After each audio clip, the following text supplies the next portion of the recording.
devons nous réveiller, s'il vous plaît. Aucune banque n'appartient au Congolais. Aucune. On met le secteur bancaire de côté. Le deuxième secteur encore qui fait entrer encore beaucoup d'argent, c'est le secteur de la télécommunication. Voilà. Télécommunication. Dans ce pays, nous avons 4 réseaux. Ouais. Vodacom, Airtel, Orange, Africell. Aucune de ces 4 réseaux, ou aucun de ces 4 réseaux, allez je dis, n'appartient au Congolais. Aucune. Aucune compagnie de la télécommunication. Vodacom appartient aux Sud-Africains. Airtel appartient aux Indiens. Orange appartient aux Français. Africell appartient aux Rwandais. Qu'est-ce qui appartient aux Congolais? Rien. Cela veut dire quoi? Tous les crédits et les mégas que nous précipitons pour acheter, nous donnons l'argent aux étrangers. C'est triste. Ils deviennent de plus en plus riches et nous demeurons très riches alors, très riches alors. Cela veut dire encore quoi? Toutes les communications que nous effectuons dans ces pays, c'est contrôlé par ces étrangers. Quel que soit votre statut social, que vous soyez ministre, député, sénateur, DG, PCA, je ne sais pas moi qui, à partir du moment où vous utilisez l'un de ces 4 réseaux, vous êtes scruté de bout en bout. Vous voyez encore un autre danger. Je ne connais aucun pays au monde qui se trouve dans une situation comme la nôtre. Aucun. On laisse le secteur de la télécommunication. Le troisième secteur. Le secteur minier.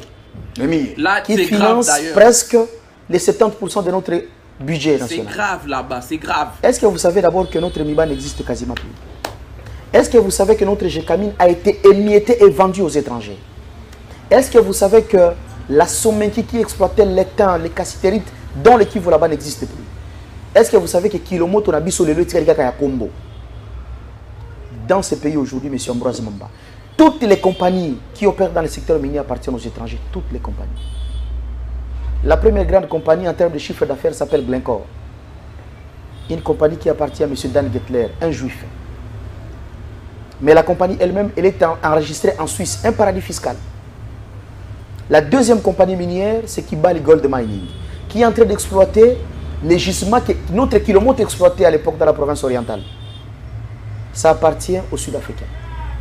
La troisième grande compagnie minière qui existe dans ce pays s'appelle Zijin Mining Corporation. Ça appartient aux Chinois, dont les Katanga. Cette compagnie a obtenu une grande partie des réserves de la GECAMIN à l'époque du président Kabila. La quatrième compagnie s'appelle First Quantum. Elle est aussi au Katanga. Elle appartient au Canadien. Cinquième s'appelle Boss Mining. Je n'oublie pas tant que Fungurume Mining. Boss Mining appartient aux Zimbabwéens. Je n'oublie pas non plus Kipoy Mining, qui appartient aussi aux Chinois.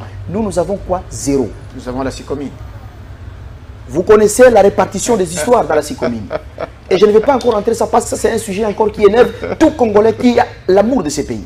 Je ne vais pas parler de cette histoire-là. Vous savez combien les minéraux de ces pays ont été bradés? Vous savez combien les minéraux de ces pays ont été vendus à vil prix?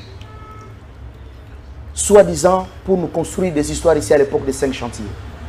Alors là, on n'a plus rien à dire. Les faits sont là.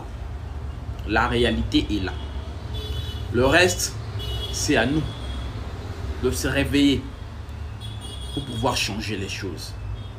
Alors, chers frères et sœurs, si vous êtes aussi choqués comme moi, si tout ce que vous venez d'écouter vous a révolté, rejoignez-nous dans le réseau. Ce réseau est là pour susciter une nouvelle génération de jeunes entrepreneurs congolais qui va reprendre l'économie du Congo à 90%. On a une première rencontre ce samedi à Bondal, au Sinagril. C'est un business branch où nous allons discuter de tout ça, où nous allons voir comment est-ce que mettre tout en œuvre pour pouvoir susciter de vrais entrepreneurs qui vont créer de la richesse dans tous ces secteurs d'activité qu'occupent les expatriés dans ces pays. J'espère vous revoir ce samedi à Bondal au Sinagril. Écrivez-moi une box pour avoir déjà vos billets. Rejoignez-nous. Ensemble, on est plus fort. Ensemble, on peut faire beaucoup de choses. Merci beaucoup. Que Dieu vous bénisse.